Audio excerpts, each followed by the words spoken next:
Bukanlah keinginan saya untuk menjadi seorang Kristen, apalagi menjadi seorang murtadin.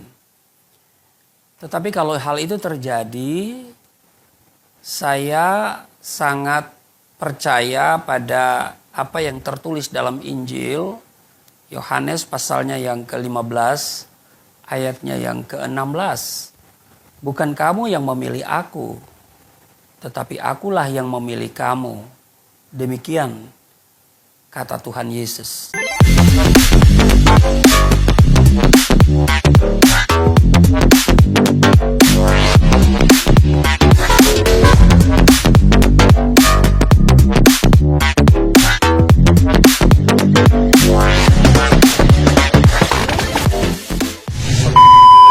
Shalom saudara yang dikasihi Tuhan Yesus.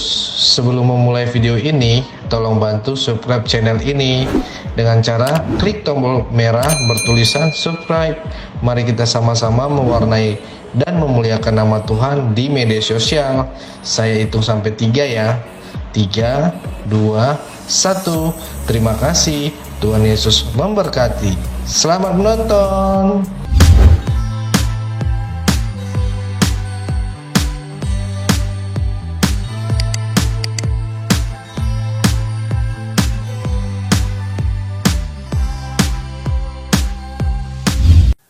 Bukanlah keinginan saya untuk menjadi seorang Kristen, apalagi menjadi seorang murtadin. Tetapi kalau hal itu terjadi, saya sangat percaya pada apa yang tertulis dalam Injil Yohanes pasalnya yang ke-15, ayatnya yang ke-16. Bukan kamu yang memilih aku, tetapi akulah yang memilih kamu. Demikian kata Tuhan Yesus. Itu yang pertama. Yang kedua, saya menemukan hidayah. Saya menemukan petunjuk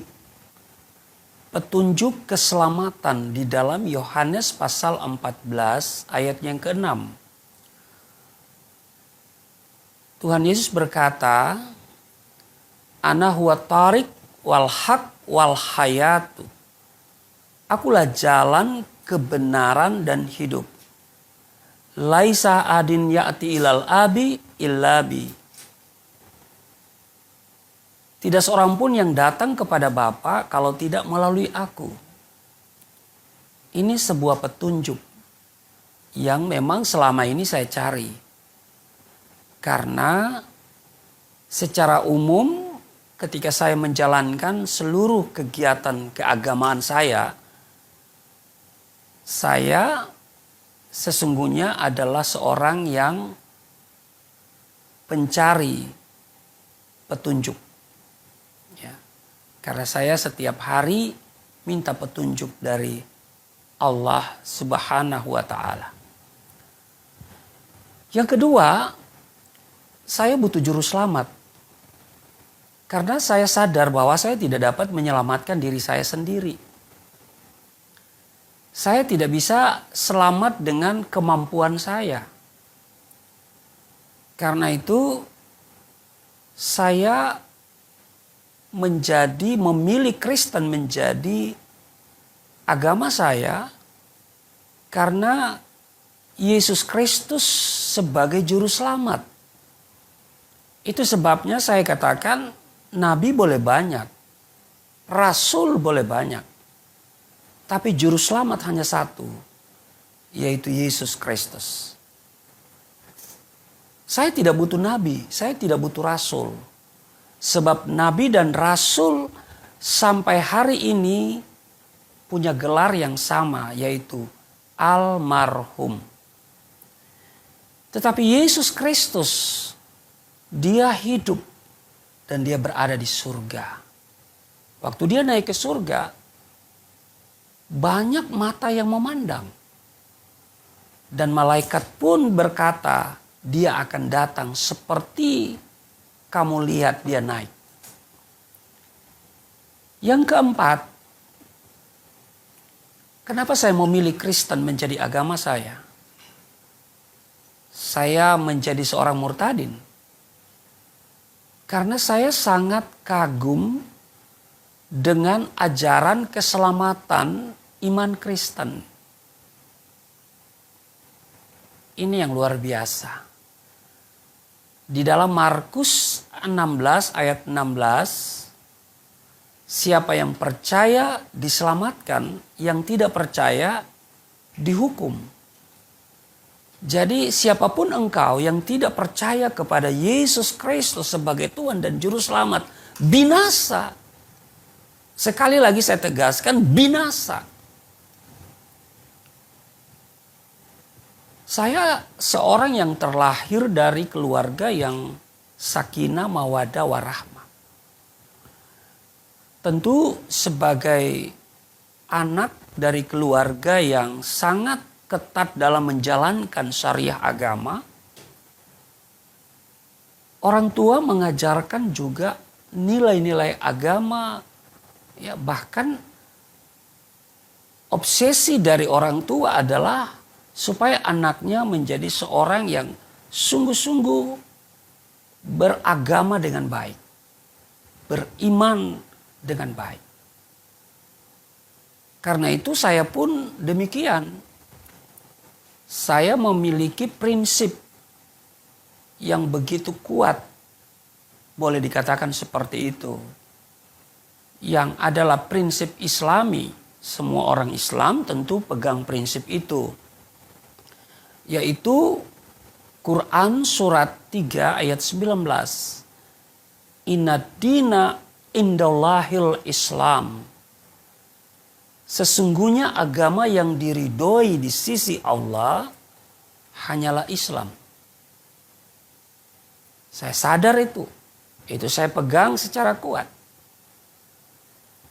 Dan juga saya tidak pernah berpikir sebelumnya untuk menjadi seorang murtadin. Nauzubillah min zalik.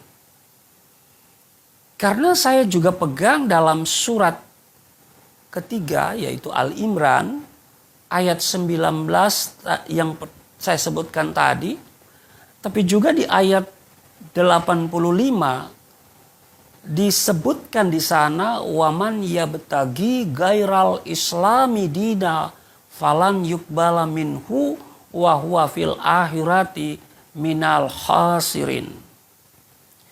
Barang siapa mencari agama selain agama Islam, maka sekali-kali tidaklah akan diterima agama itu daripadanya. Dan di akhirat termasuk orang-orang yang rugi. Saya sadar, saya kalau menjadi seorang murtadin, saya rugi. Mana ada saya berpikir sebelumnya untuk menjadi seorang Kristen. Bahkan di ayat 102 Quran surat ketiga Al-Imran itu berkata, wala tamutunna illa wa antum muslimun. Dan janganlah sekali-kali kamu mati melainkan dalam keadaan beragama Islam. Jadi Islam itu adalah hidup dan mati saya. Itu saya pegang kuat. Ya. Tidak seorang pun yang bisa datang kepada kami lalu kemudian menggugat iman Islam kami, lalu menawarkan jalan yang lain selain Islam untuk masuk surga. Pasti kalau orang itu datang menawarkan Yesus kepada kami, pada saya, ya bisa dipastikan innalillahi wa inna ilaihi rajiun. Artinya orang ini terlalu berani dan mungkin juga konyol ya, menawarkan Yesus kepada kami yang sudah beragama Islam. Bagi saya Kristen itu tidak menarik. Kristen itu agama kafir. Dan ini bukan tidak berdasar. Walaupun mungkin belakangan saya sadar bahwa saya gagal paham tentang iman Kristen. Apa yang saya kenal sebelum saya jadi Kristen tentang iman Kristen adalah bahwa orang Kristen itu Allahnya ada 3. Yaitu Allah Bapa, Allah Anak, Allah Roh Kudus. Maka saya menggunakan dalil Quran surat Al-Maidah ayat 73 dengan dalil yang mengatakan laqad kafaral ladzina qalu innallaha salisu salasatin. Sesungguhnya kafirlah orang-orang mengatakan bahwasanya Allah salah seorang dari yang 3. Ini yang saya pegang. Maka saya katakan lah orang Kristen punya Allah 3. Tetapi setelah saya jadi Kristen, saya baru paham ternyata orang Kristen itu tidak seperti yang saya pikirkan. Bahwa Allah Tritunggal itu bukan bicara soal keberapaan Allah. Tapi soal kebagaimanaan Allah. Kekristenan bukan seprimitif yang kita bayangkan bahwa mereka punya Allah yang 3. Sebab kekristenan itu muncul dalam tradisi Yahudi yang sangat ketat memegang konsep monoteisme. Seperti dalam Ulangan pasal 6 ayatnya yang keempat. Dikatakan Sema Yisrael Adonai Elahenu Adonai Ehad. Hal itu juga diajarkan oleh Yesus Kristus di dalam Markus pasal 12 ayat 29. Dengarlah hai orang Israel, Tuhan itu Allah kita, Tuhan itu Esa. Jadi selama ini saya gagal paham soal Allah Tritunggal. Saya pikir Allah Tritunggal itu bicara soal keberapaan Allah. Tetapi setelah saya pelajari, saya dalami, ternyata bukan berbicara soal keberapaan Allah, tapi soal kebagaimanaan Allah. Bahwa Bapa itu hakikatnya sebagai pencipta langit dan bumi. Bahwa Firman itu disebut anak Allah. Sebab dikandung oleh manusia. Maka yang lahir dari kandungan disebut anak. Lalu kemudian Roh Kudus. Yaitu Allah itu sendiri yang memberikan kehidupan. Yaitu secara sederhana ya. Nah karena itu sekali lagi bahwa kekristenan itu tidak seperti yang saya pikirkan. Bahwa mereka punya Allah 3. Tetapi Allahnya hanya 1. Esa. Yang kedua, saya katakan orang Kristen itu kafir. Dulu ya sebelum saya jadi Kristen maksudnya ya. Saya katakan kafir ya karena konsep Allah punya anak. Sehingga saya harus pegang kuat surat Al-Ikhlas. Qul huwallahu ahad. Katakanlah bahwa Allah itu 1. Allahus samad. Allah tempat bergantung segala sesuatu. Lam yalid walam yulad. Tidak beranak dan tidak diperanakan. Nah, sekarang orang Kristen mengatakan Yesus anak Allah. Ada lagunya lagi ya. Anak Allah, Yesus namanya. Maka ini orang Kristen ini kafir. Itu dulu ya. Orang Kristen kafir. Sebab dikatakan di dalam Quran surat Al-Baqarah 116 dikatakan wa qalu tahazallahu waladan.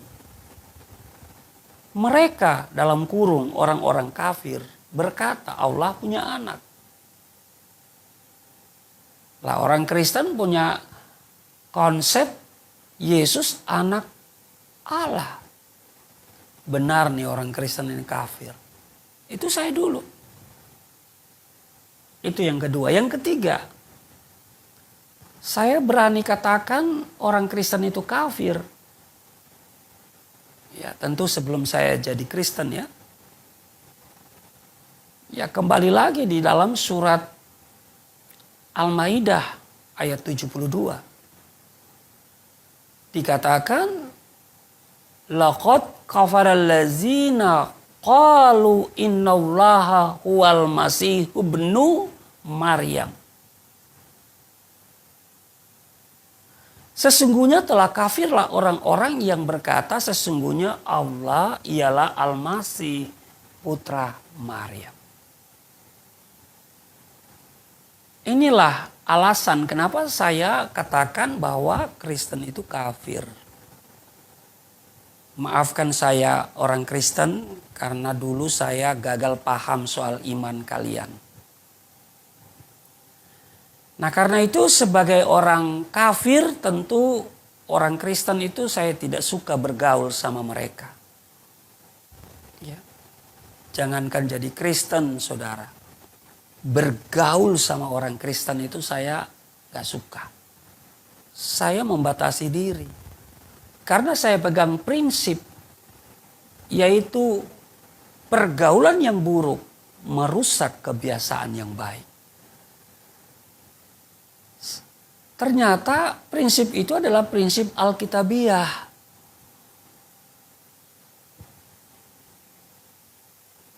Nah jadi kalau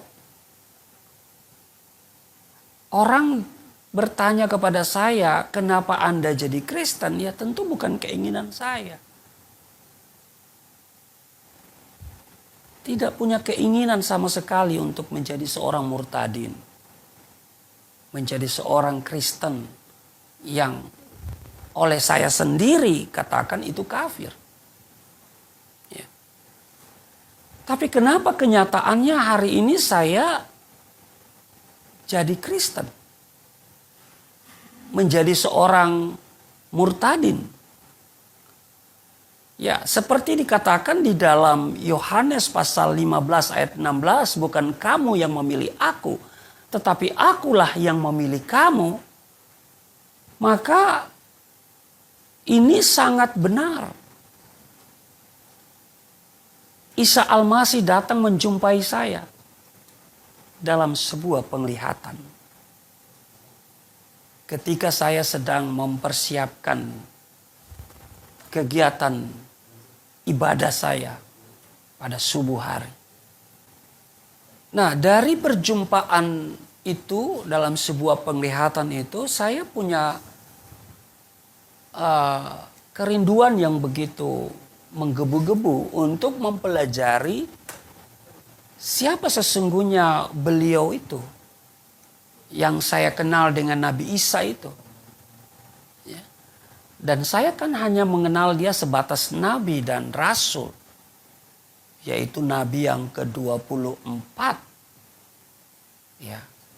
Yang wajib saya percaya. Sebagaimana dengan rumusan rukun iman.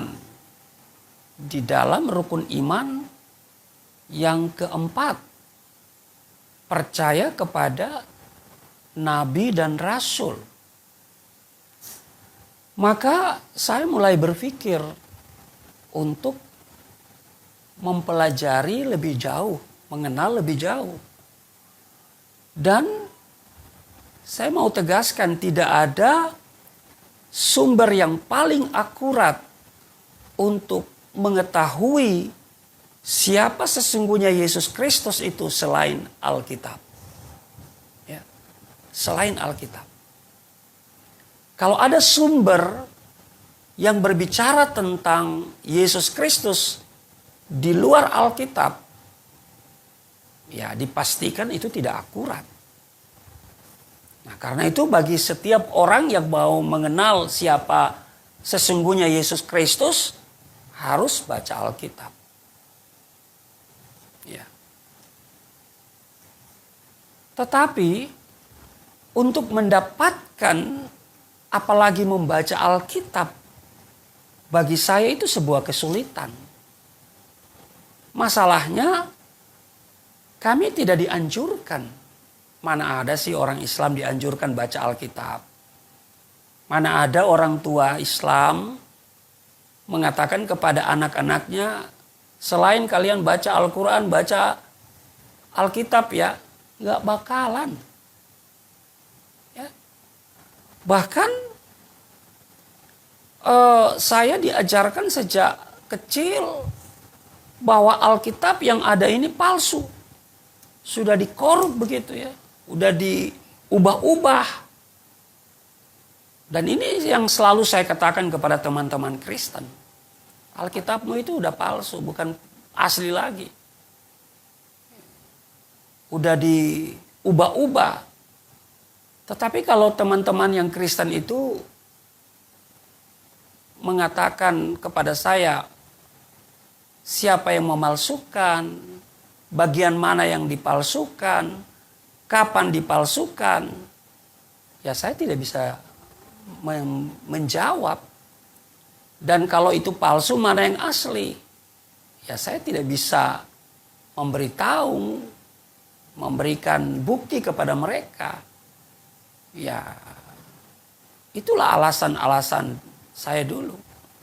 Ya. Nah, tetapi setelah penglihatan itu, perjumpaan dalam sebuah penglihatan itu, inilah yang kemudian terus mendorong saya untuk belajar atau mengenal, mempelajari siapa sesungguhnya Isa Al-Masih itu. Karena itu saya harus berusaha untuk mendapatkan itu. Ya. Bagaimanapun caranya. Ya.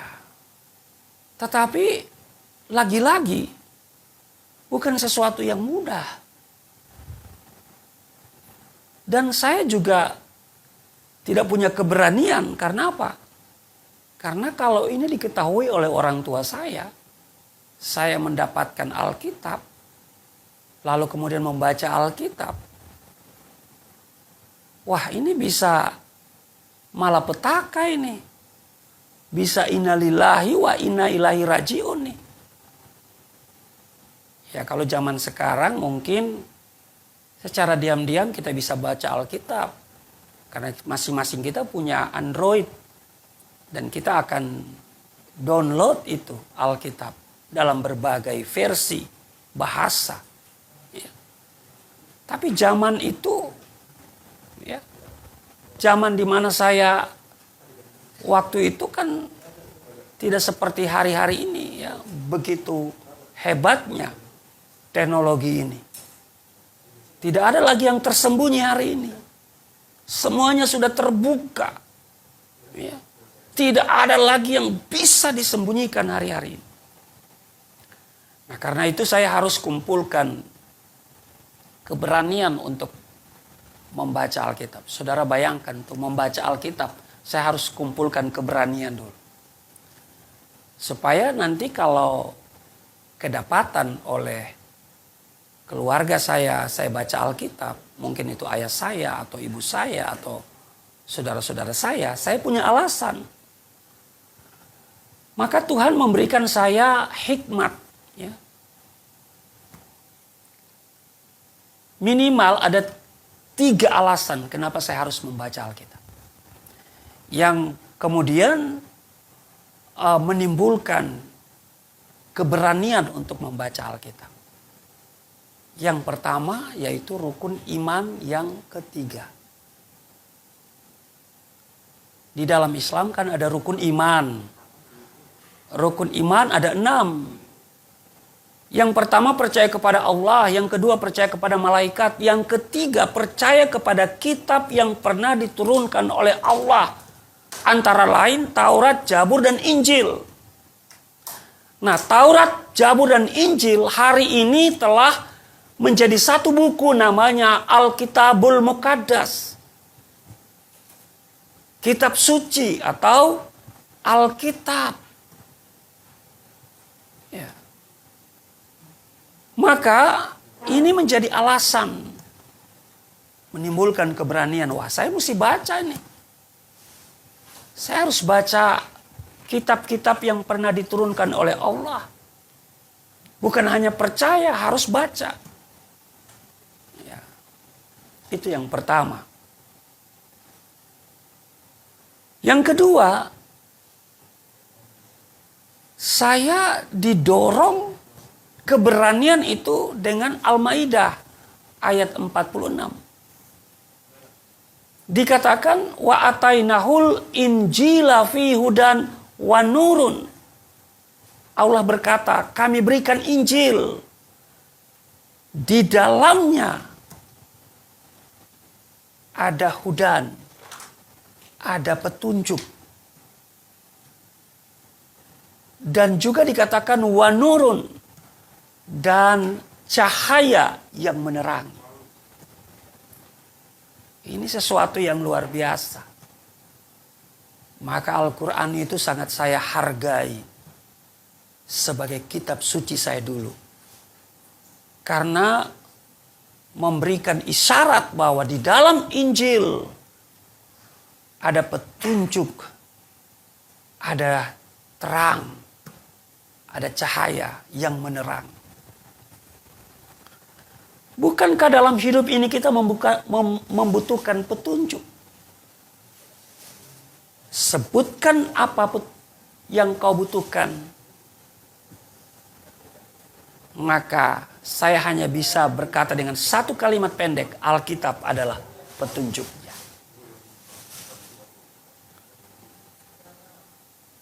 Maka ini menjadi alasan sehingga saya berani mendapatkan Alkitab lalu kemudian membacanya. Yang ketiga, di dalam Quran yang ke-10 surat Yunus dikatakan fa in kunta fis sakki mimma anzalna ilaika fas'alil lazina yaqra'unal kitaba min qablik. Maka jika kamu dalam kurung Muhammad berada dalam keraguan tentang apa yang kami turunkan kepadamu, maka tanyakanlah kepada orang-orang yang membaca kitab sebelum kamu. Wow, luar biasa. Jadi kalau ada sesuatu perkara yang diturunkan dari surga dan kami tidak mengerti, maka dikatakan tanyakan kepada mereka yang membaca kitab sebelum kamu. Lah siapa mereka? Ya, Quran sendiri mengatakan Yahudi dan Nasrani. Kitab apa yang mereka baca? Ya, tidak lain dan tidak bukan ya Taurat, Zabur, dan Injil. Ya Alkitab. Karena Alkitab Perjanjian Lama, Taurat, yang kita sebut Taurat, itu dipegang oleh 3 agama, yaitu Yahudi, kemudian Samaria, dan juga Kristen. Dalam banyak hal nih, mereka ini tidak banyak yang tidak sepakat. Tapi dalam soal kitab suci, mereka sama-sama pegang, yaitu Taurat. Ini Yahudi, Samaria, dan juga Nasrani, Kristen. Ini luar biasa. 3 dasar alasan inilah kemudian saya memberanikan diri untuk membaca Alkitab. Saya memulai membaca Kejadian, Keluaran, Imamat, Bilangan, Ulangan, dan seterusnya. Tapi saya tidak begitu tertarik untuk membaca secara keseluruhan. Karena itu saya harus segera melangkah pada Perjanjian Baru.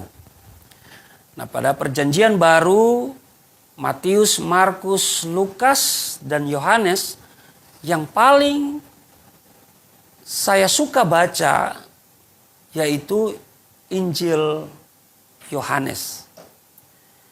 Ketika saya membaca Injil Yohanes, maka saya menemukan hidayah di sana. Saya menemukan petunjuk.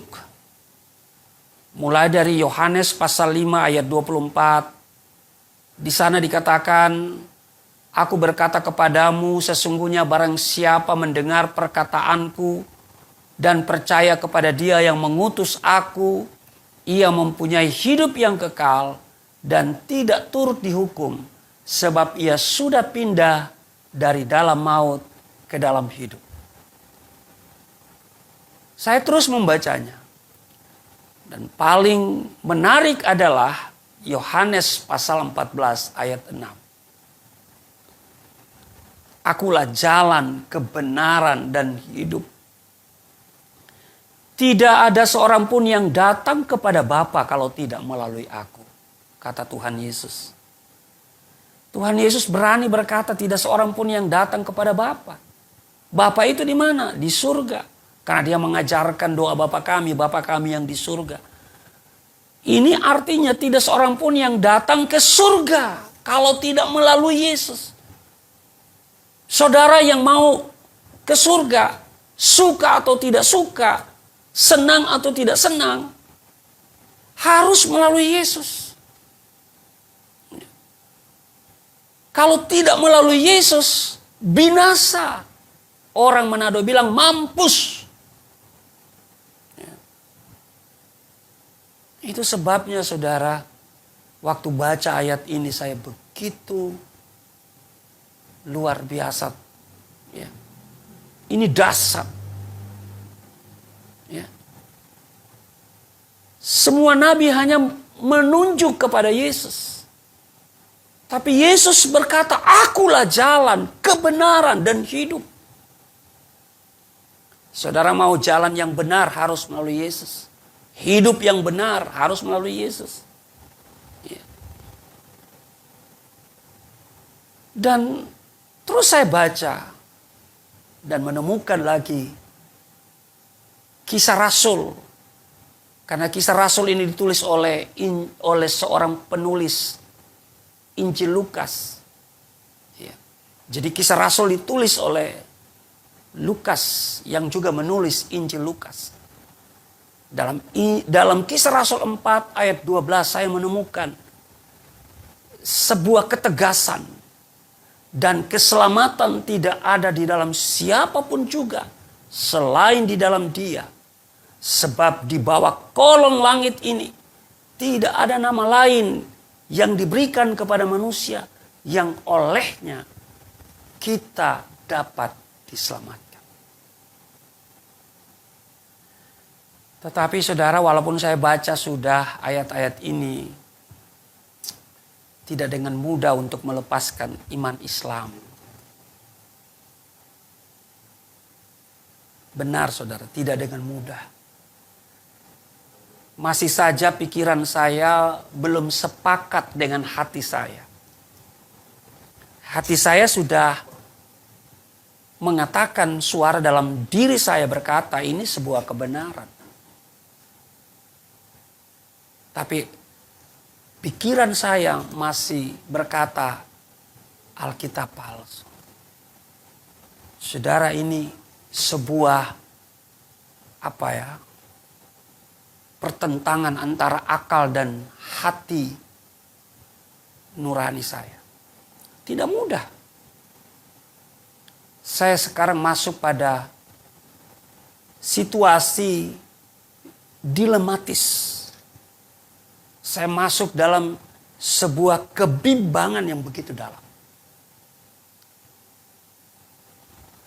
Saya menjadi orang yang kemudian melepaskan semua kegiatan-kegiatan keagamaan saya, berdiam diri sambil saya berdoa secara pribadi.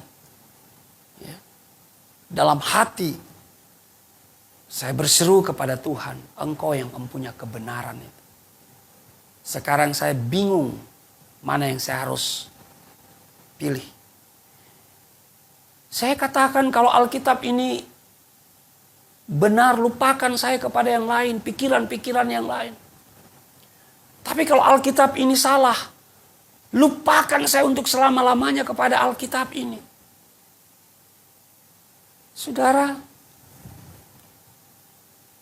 berhari-hari, berminggu-minggu, berbulan-bulan saya seperti itu.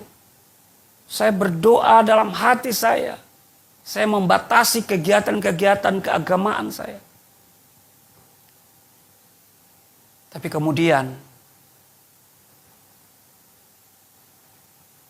sosok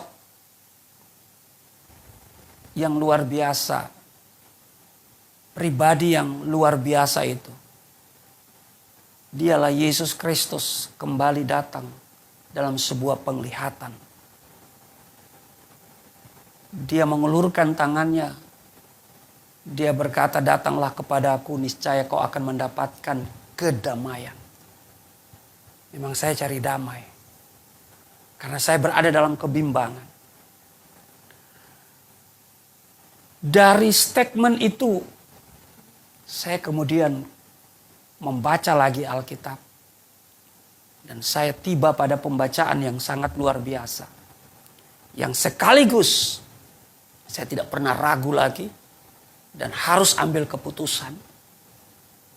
Roma pasalnya yang ke-1 ayat 16 dan 17. Sebab aku mempunyai keyakinan yang kokoh dalam Injil.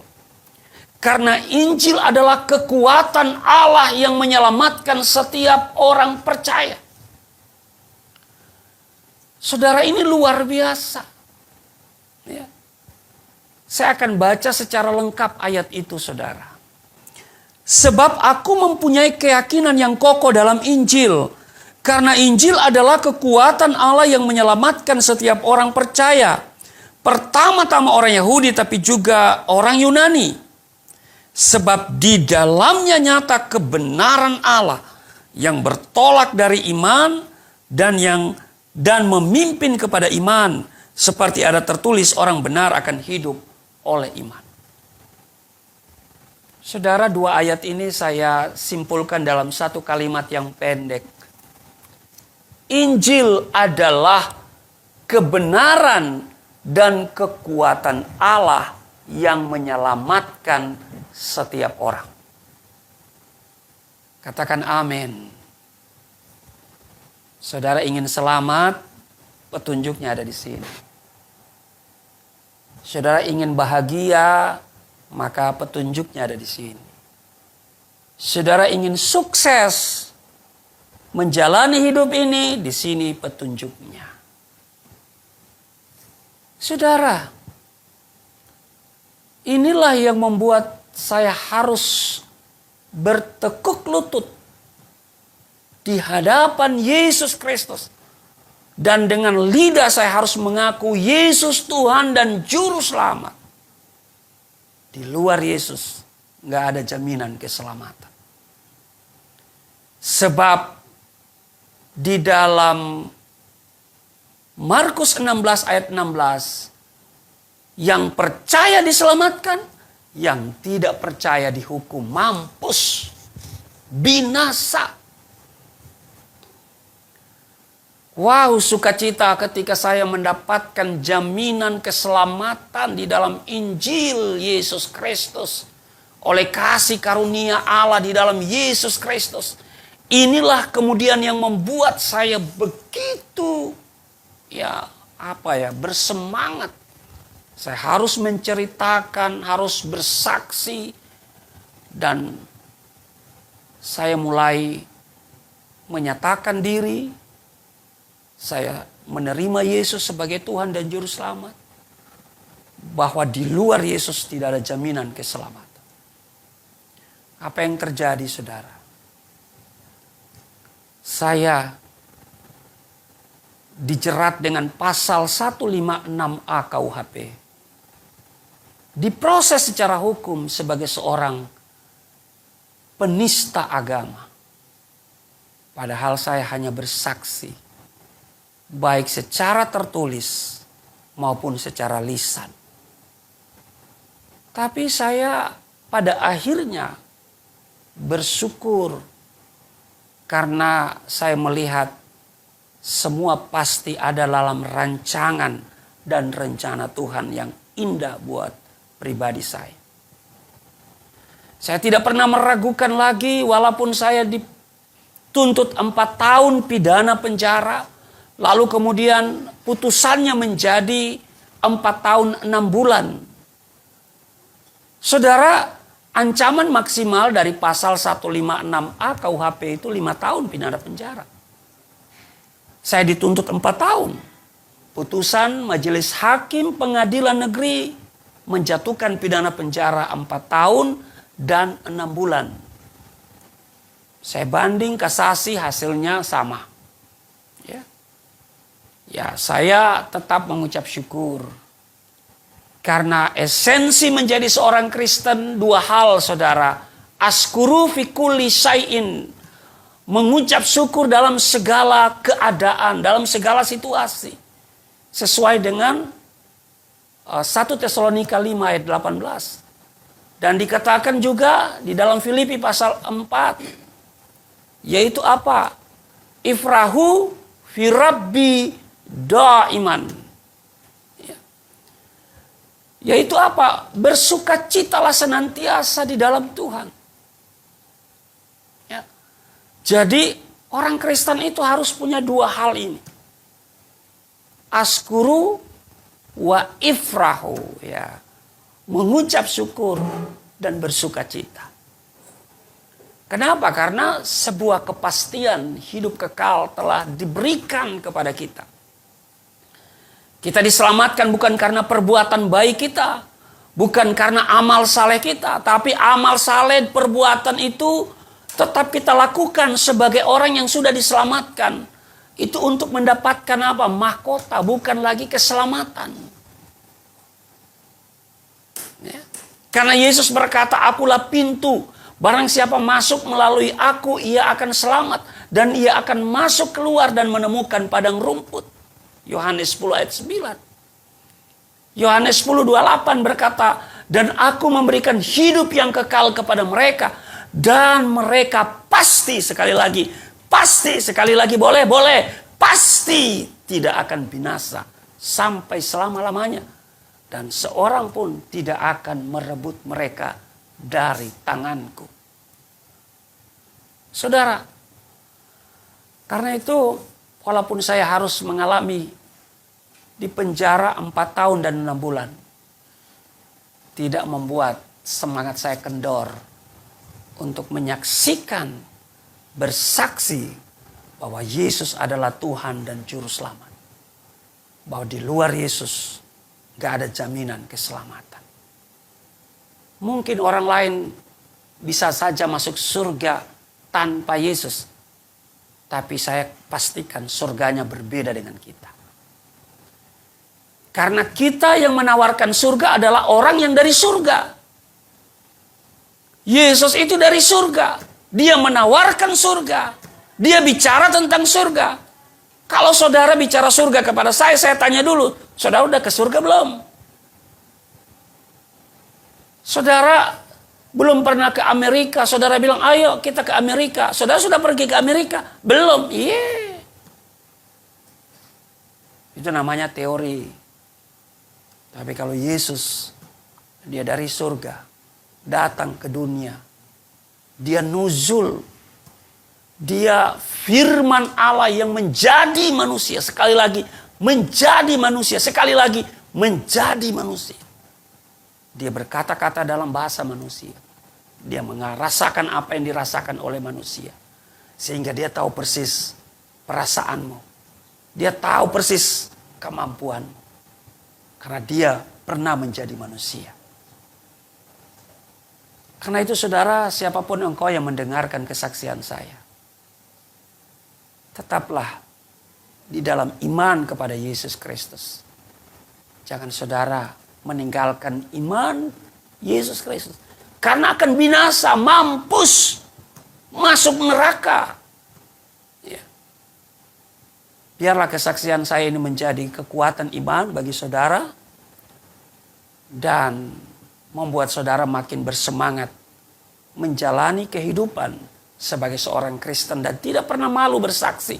Sekalipun saudara mengalami banyak masalah, banyak kesulitan, ya, mungkin saudara dihambat, ya, tetapi Tuhan akan memberikan kemampuan kepada kita. Jangan pernah malu bersaksi, karena Roh Kudus pasti menolong saudara dan saya. Ya. Apapun kesulitanmu hari ini, berserulah kepadanya. Dia pasti menjawab. Dia akan memberikan jalan keluar bagi setiap kita. Tuhan Yesus memberkati. Shalom.